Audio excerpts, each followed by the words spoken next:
पाटील शरद पवारांना बदनाम का करतात आहे? जयंत पाटील साहेबांवर काही अन्याय झाला आहे का? जयंत पाटील साहेबांना विरोधी पक्ष नेता नाही केलं म्हणून त्यांचा काही राग आहे का? का ते आपल्या नेत्याला बदनाम करताय? तर याचाही एक प्रश्न महाराष्ट्राच्या समोर आहे. त्यामुळे मला वाटतं की समोर याचे खुलासे होतील. पण जयंत पाटील साहेब हे शरद पवार साहेबांना जर बदनाम करतायत तर दोन भाग असतील. एक तर मग शरद पवार साहेबांनी एक कपट कारस्थानामध्ये सहभागी असतील, त्यांनी शकुनी मामाचा खेळ खेळला असेल, शकुनी मामासारखे शरद पवारचा रोल असेल. नाहीतर मग जर जयंत पाटील खोटं बोलत असेल तर जयंत पाटलांना विरोधी पक्षनेता नाही केलं म्हणून त्यांचा राग असेल असं मला वाटतं. एकूणच जे सरकार चाललं 2-2.5 दिवसाचं आणि त्यानंतर ती परिस्थिती उद्भवली, 2.5 वर्ष मॅन्डेट असूनही बाहेर राहावं लागलं भाजपला, या सगळ्या मागे आता तुम्हाला वाटतंय की पवारांचं कारस्थान आहे? तर जयंत पाटील साहेबांनी सांगितलं ना की या संपूर्ण कपट कारस्थानामध्ये शकुनी मामाचा संपूर्ण रोल शरद पवार साहेब करत होते. हे जयंत पाटील साहेब सांगतात आहे, त्यांचे प्रदेशाचे अध्यक्ष सांगतात आहे. त्यामुळं मला वाटतं की त्यांनी खरं बोललं असेल तर मग त्यांनी महाराष्ट्राचा अपमान केला. म्हणजे जर जयंत पाटील जर खरं बोलत असतील की होय शरद पवार साहेबांनी केला आहे, तर त्यांनी महाराष्ट्राच्या मतदाराचा अपमान केला आणि कपट कारस्थानाने सत्तेच्या लालचेपोटी सत्ता पिपासू म्हणून सत्तेशिवाय राहू शकत नाही किंवा देवेंद्र फडणवीस सारखा मुख्यमंत्री या राज्याला नको आहे या भावनेतनं, किंवा कुठली भावना होती शरद पवारांची की त्यांना मुख्यमंत्री होऊ द्यायचं नाही? कुठला त्या ठिकाणी देवेंद्र फडणवीसजीमध्ये कमी होती की त्यांना मुख्यमंत्री होऊ द्यायचं नाही? त्यांना देवेंद्र फडणवीसाचं काय आळवं आलं की त्यांना मुख्यमंत्री होऊ द्यायचं नव्हतं? कुठल्या भावनेने ते मुख्यमंत्री होऊ देत नव्हतं त्यांना? देवेंद्र फडणवीसाच्या व्यक्तिगत कुठल्या बाबीवर त्यांना नाराजी होती किंवा कुठल्या विषयाला त्यांनी त्या ठिकाणी धरलं होतं की देवेंद्र फडणवीस चालत नाही, देवेंद्र फडणवीस राज्याचे मुख्यमंत्री होत नाही, याकरता एवढं मोठं कपट कारस्थान करावं लागलं? याकरता एवढं मोठं महाभारत राज्यामध्ये घडवावं लागलं? याबाबत एवढं मोठा शकुनी मामासारखा खेळ खेळावा लागला? खरं तर हे शरद पवार साहेबांना शोभत नाही.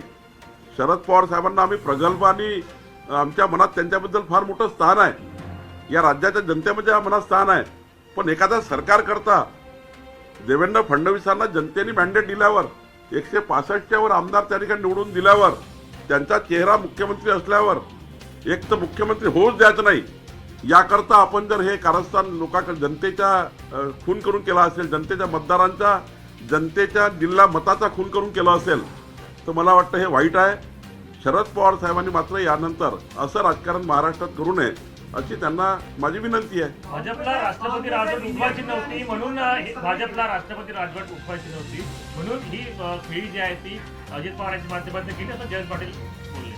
नाही, त्यांना हे जर करायचं होतं तर दुसऱ्या मार्गाने करता आलं असतं ना. समजा शरद पवार साहेबांनी अजित पवारांना बळीचा बकरा करून, त्यांच्या परिवाराचाच बळीचा बकरा करून, म्हणजे त्यांना परिवारही सोडला नाही याचा अर्थ त्यांनी अजित पवारांना समोर करून त्यांच्याच म्हणण्याप्रमाणे, हे तर मी म्हणत नाही, हे जयंत पाटील म्हणतात किंवा तुम्ही सांगतायत, पण जयंत पाटलांना हे म्हणत आहे का की अजित पवारांना बळीचा बकरा करून त्यांना त्या ठिकाणी समोर करून त्यांच्याच घरात त्यांनी या पद्धतीने षडयंत्र करून या महाराष्ट्राचा अपमान केला असं म्हणत आहे का जयंत पाटलांना? जयंत पाटलांना म्हणायचं काय?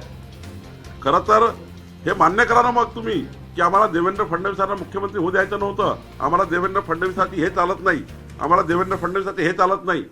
खरं तर तुम्ही ज्या पद्धतीने केलं आहे त्या पद्धतीनं जयंत पाटील एवढा उशिरा बोलले सरकार गेल्यावर, आणि ते राज्याचे प्रदेश अध्यक्ष राष्ट्रवादी काँग्रेसचे, ते एक तर शरद पवारला बदनाम करतात आहे. जर शरद पवार साहेबांनी केलं नसेल तर, किंवा मग केलं असेल तर त्यांचा खरा चेहरा जनतेसमोर उघड करताय.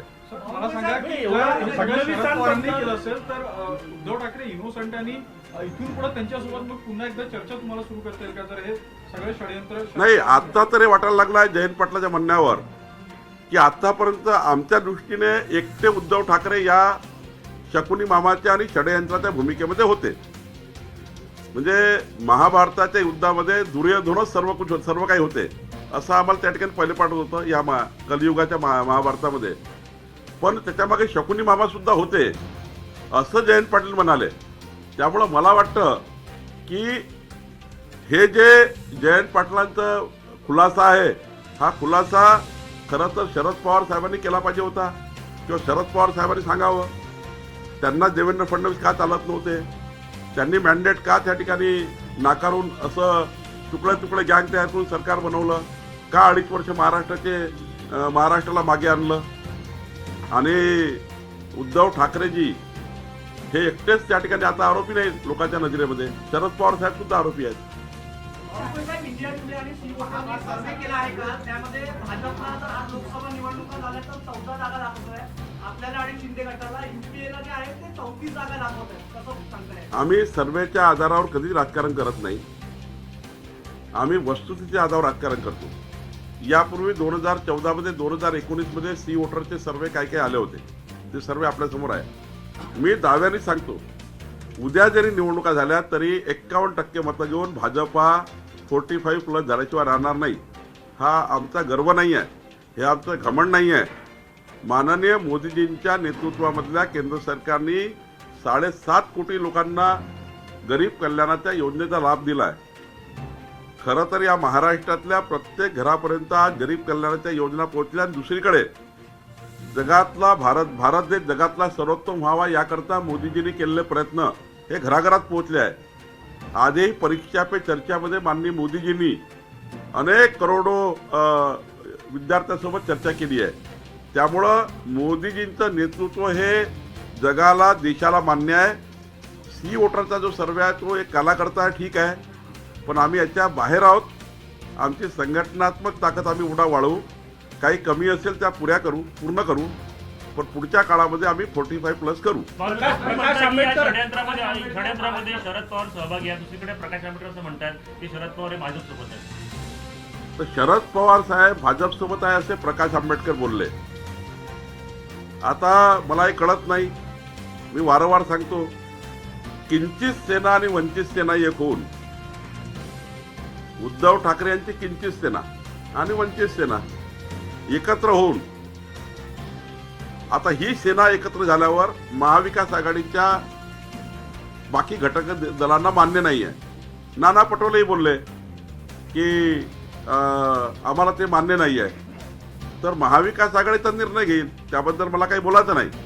पण किती वंचित सेना आणि किंचित सेना एक झाली तरी भारतीय जनता पक्ष आणि एकनाथ शिंदेच्या नेतृत्वातल्या सरकारला किंवा पुढच्या येणाऱ्या निवडणुकीमध्ये आम्हाला अडचण नाही. तशी याच्यापूर्वी आमच्या विरुद्ध सर्व एक होते, आता काही नवीन आहे का? हे जे किंचित सेना, वंचित सेना, काँग्रेस, राष्ट्रवादी हे सर्व एक होते, तरी आम्ही 4,500च्या वर ग्रामपंचायत जिंकल्या. आम्ही आता विधान परिषदमध्ये चांगली फाईट करतो आहे. मागच्यापेक्षा यावेळी आम्ही सर्व विभागामध्ये आम्ही चांगली फाईट करतो आहे. आणि माझा दावा आहे की 6 वर्षापूर्वी जी स्थिती होती त्याचा अनुमान जर तुम्ही काढला सीट वाईज तर तुम्हाला आम्ही पुढे गेलेलो दिसेल. या महाराष्ट्रामध्ये परिवर्तन घडत आहे. प्रकाश आंबेडकर असंही म्हटले की भाजपने मनुस्मृती सोडली तर आम्ही भाजपसोबतही जायला तयार आहोत, राजकारणात कुणीच कायमचा शत्रू नसतो. आता ते इतक्या लहान डोक्याचे आहेत प्रकाश आंबेडकरजी. मनुस्मृतीचा अर्थ खरं तर आज भारतीय जनता पक्ष जगातला सर्वात मोठा पक्ष आहे. या पक्षामध्ये सर्वात जास्त आदिवासी क्षेत्रामध्ये काम आहे. या पक्षाचं मागासवर्गीय समाजात महामानव डॉक्टर बाबासाहेब आंबेडकरांच्या संविधानाचा स्वीकार करून महामानव डॉक्टर बाबासाहेब आंबेडकरांना अभिप्रेत असलेलं शासन माननीय देशाचे पंतप्रधान नरेंद्र मोदीजी करताय. खरं तर महामानव डॉक्टर बाबासाहेब आंबेडकरांचं संविधान हे काँग्रेसने स्वतः स्वार्थाकरता अनेक वेळा तोडलं, स्वतः स्वार्थाकरता. मोदीजींनी कधी बाबासाहेबांच्या संविधानाला कधी त्या ठिकाणी कुठल्याही कलमात त्या ठिकाणी सुधारणा केली नाही आपल्या स्वार्थाकरता. म्हणून खरं तर प्रकाश आंबेडकरजींनी हा विचार केला पाहिजे की महामानव डॉक्टर बाबासाहेब आंबेडकरांचा विचार हा पुढे कोण नेता आहे? तर मोदीजी नेता आहे. महामानव डॉक्टर बाबासाहेब आंबेडकरांचा विचार कोण पुढे नेता आहे? तर देवेंद्रजी नेतात आहे. तरी तुम्ही या पद्धतीने आमचे व्यक्तिगत विरोधी म्हणून, खरं तर तुम्ही आमचे व्यक्तिगत विरोधी म्हणून अशा पद्धतीचे वाक्य वापरता. हा जो विस्तार झाला आहे पक्षाचा, आज मोठ्या प्रमाणावर मागासवर्गीय समाजामध्ये भारतीय जनता पक्ष नंबर 1 वर आहे. महामानव डॉक्टर बाबासाहेब आंबेडकरांच्या अन्वयामध्ये भाजपा नंबर 1 वर आहे. अनुसूचित जातीच्या आपण जर ॲव्हरेज घेतला, सर्वात जास्त सीट आम्ही जिंकल्या आहे, देशामध्ये जिंकल्या आहे, महाराष्ट्रात जिंकल्या आहे. ग्रामपंचायत ते संसदेपर्यंत महामानव डॉक्टर बाबासाहेब आंबेडकरांचा विचार ग्रहण करून काम करणारे सर्वात जास्त पदाधिकारी कुठं आहे, तर भाजपमध्ये आहे. तरी जर प्रकाश आंबेडकरजी या पद्धतीने त्यांचं छोटं मन तयार करून केवळ राजकारणाकरता अशी टीका करताय, हे दुर्दैवी आहे. शरद पवारांची आलोचनेची जी आहे ती पूर्वीपासून तयारीतच होते असे सूत्रांचं म्हणणं आहे आणि त्या रणनीतीमध्ये ते पूर्णपणे उतरले आणि त्याचा भंडाफोड करताना जयंत पाटलांना उशीर झाला असं आपल्याला वाटत नाही. असा मी वारंवार सांगतो की जयंत पाटील साहेबांनी जो खुलासा केला आहे, तो खुलासा करताना मी वारंवार सांगितलं आहे की हे काही चाणक्य नीती नाही आहे. ही महाभारतातला शकुनी ज्या पद्धतीने होता त्या पद्धतीचं कर्तृत्व आणि वर्तणूक आहे. मॅन्डेट असताना बहुमत ज्याने दिलं, ज्या नावाला मुख्यमंत्री देवेंद्रजी फडणवीस व्हावे असंच बॅनर होतं, असंच पोस्टर होते. राज्याचा पुढचा मुख्यमंत्री कोण तर देवेंद्र फडणवीसजी असंच 2019ला मॅन्डेट आलं होतं. माननीय मोदीजींच्या समोर अनेक वेळा उद्धवजींनी आपल्या भाषणामध्ये देवेंद्रजी मुख्यमंत्री व्हावेत ही भूमिका ठेवून त्या ठिकाणी आपले आमदार निवडून आणले. आणि पण त्यांचे सर्व भाषणं उघडा उद्धवजीचे, तुम्हाला हेच दिसेल. पण शकुनी मामासारखं षडयंत्र केलं गेलं हे तर जयंत पाटलांनी सांगितलं. आता जयंत पाटलांनी हे का आत्ता बोलले? त्यांना काही पक्षामध्ये त्रास आहे का? त्यांना काही विरोधी पक्षनेता नाही केलं म्हणून बोलले का? अजित पवारांना त्यांना काही मेसेज द्यायचा आहे का? किंवा पवार साहेबांना त्यांना बदनाम करायचं आहे का? मला काही कळत नाही त्यांच्यामध्ये काय भूमिका सुरू आहे. पण हे तर वाक्य खरं आहे की जयंत पाटील जे बोलले, एक तर शरद पवार साहेबांनी शकुनीसारखा काम करून आपल्या घरात अजित पवारांना बळीचा बकरा करून त्यांना असं करायला लावलं, असं त्यांचं म्हणणं आहे. आणि जयंत पाटलांच्या मनात काही राग आहे की त्यांना विरोधी पक्षनेता नाही केलं म्हणून ते बोलले का? शरद पवार साहेबांना ते बदनाम करताय का? या दोघातलंही मला वाटतं जनतेसमोर आलं पाहिजे. बाळासाहेब वंचितच्या बाबतीत नाना पटोले जे बोललेला त्याला संजय राऊत यांनी नाना पटोलेला डावललेला, या बाबतीत आम्ही राहुल गांधीशी चर्चा करू असं संजय राऊत बोलले. नाही, मी सांगू का, या 3 पक्षाची हालत काय? एक दिल के तुकडे हुए हजार, कोई कहा गिराव कोई कहा गिरा. सकाळी संजय राऊत आंबेडकर साहेबाबद्दल बोलले, प्रकाश आंबेडकरजी बद्दल. प्रकाश आंबेडकरजी काय बोलले? उद्धव ठाकरेंनी मला सांगावं, संजय राऊतचं मी ऐकणार नाही. आता संजय राऊत म्हणतात की नाना पटोलेचं मी ऐकणार नाही, मी राहुल गांधीशी बोलेल. काय चालू आहे? समन्वय आहे का? निवडणुकीने बघितला तुम्ही विधान परिषदमध्ये, नागपूरमध्ये उद्धव ठाकरेजींनी नाकाळला जाहीर केलं, मग अजित पवारांनी इटकेलवारला जाहीर केलं, मग काँग्रेसचे 2 आमदार उठले, त्यांनी झाडेला जाहीर केलं, तिसरे मग नाना पटोले उठले, हळबैरे जाहीर झाले. काय चालू आहे? माझ्या निवडणुकीमध्ये शेवटच्या दिवशी पण एक उमेदवार दिला भोयर, शेवटच्या दिवशी देशमुख उमेदवार दिला. काय चालू आहे काँग्रेस पार्टीत? नाशिकमध्ये त्यांच्या नेत्यांनी एबी फॉर्म फेकून दिला, काँग्रेसवर लढायला कुणी तयार नाही. राज्यसभेमध्ये मतदान फुटलं, विधान परिषदमध्ये मतदान फुटलं. चंद्रकांत हांडोरेसारख्या चांगल्या कार्यकर्त्याला त्यांनी नंबर 1 लावून त्यांना पाडलं. काय चालू आहे? त्यामुळं मला वाटतं की काँग्रेसनी आत्मचिंतन करण्याची गरज आहे. काँग्रेस हे डुबतं जहाज आहे आणि काँग्रेसच्या डुबत्या जहाजात कुणी बसायला तयार नाही. संजय राऊत सुद्धा महाराष्ट्राच्या प्रदेश अध्यक्षाबद्दल असे बोलतात की आम्ही आता नाना पटोलेशी बोलणार नाही. नाना पटोलेची काय किंमत त्यांनी करतायत? ते अध्यक्ष आहे पक्षाचे. आम्ही नाना पटोलेशी बोलणार नाही, आम्ही राहुल गांधीशी बोलू. तिकडे संजय राऊताबद्दल आंबेडकर बोलतात आहे की आम्ही संजय राऊताला ऐकणार नाही, आम्ही उद्धव ठाकरेशी बोलू. काय चालू आहे? त्यामुळे मला वाटतं की ह्या राजकारणामध्ये 3 तिघाळा काम बिघाडा आहे आणि खूप त्या ठिकाणी आतून धुसफूस आहे असं मला वाटतं. भाऊंदे साहेब, भगतसिंग कोश्यारी हे लवकरच पदमुक्त होणार आणि कॅप्टन अमरिंदर सिंग हे महाराष्ट्राचे नवीन राज्यपाल होतील हे चर्चा आहे. काय? भगतसिंग कोश्यारी हे लवकरच पदमुक्त होतील आणि कॅप्टन अमरिंदर सिंग हे महाराष्ट्राचे राज्यपाल होतील अशी चर्चा. हा अधिकारच जर मला नसेल तर त्याच्याबद्दल मी काही चर्चा करणे योग्य नाही है. मौनगुड़ी जी, हिंदी में जानना चाहेंगे, कल जो जयंत पाटिल ने खुलासा किया उस पर क्या कहीं ना कहीं शरद पवार का हाथ है? नहीं, जयंत पाटिल जी ने जो कहा है उसमें 2 बातें हैं.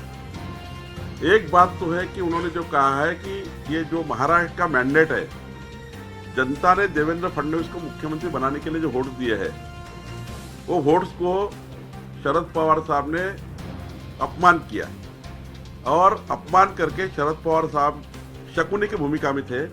हमारा एक कयास था, जहां तक मेरा भी कयास था, कि देवेंद्र फडणवीस जी को मुख्यमंत्री नहीं बनाने में सबसे बड़ा षड्यंत्र और लालची प्रवृत्ति उद्धव ठाकरे जी भी आई थी कि मुझे मुख्यमंत्री बनना है, मेरे बेटे को मंत्री बनाना है।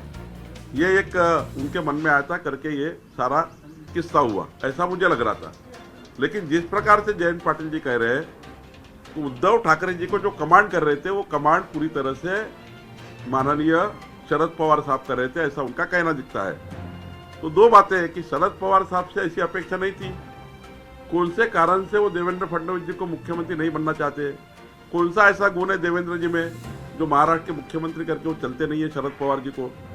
इतना सारा जनता ने मैंडेट दिया, 5 साल 14 से 19 अच्छी सरकार चलाई, 2019 में जनता ने स्वीकार किया कि हाँ देवेंद्र फडणवीस जी ने अच्छी सरकार चलाई, इसलिए मैंडेट मिला।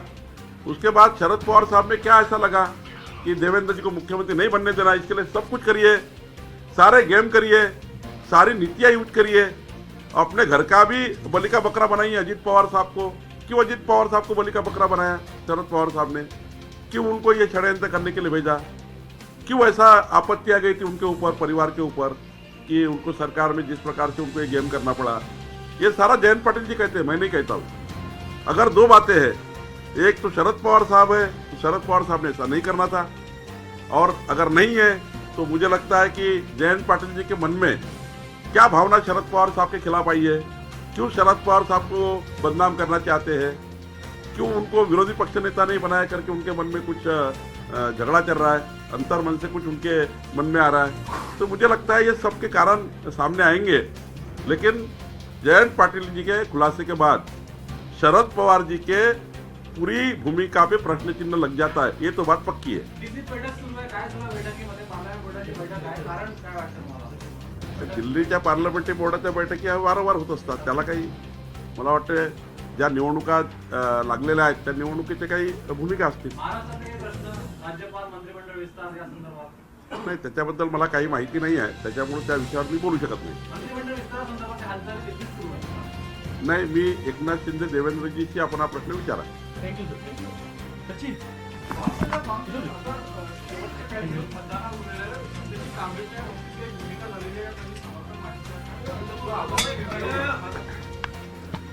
सत्यजित तांबेंनी अजूनपर्यंत भाजपाला कोणतंही समर्थन मागितलं नाही। सचिन इथं सर, इथंच एक कंट्रोल करतोय विचारला तो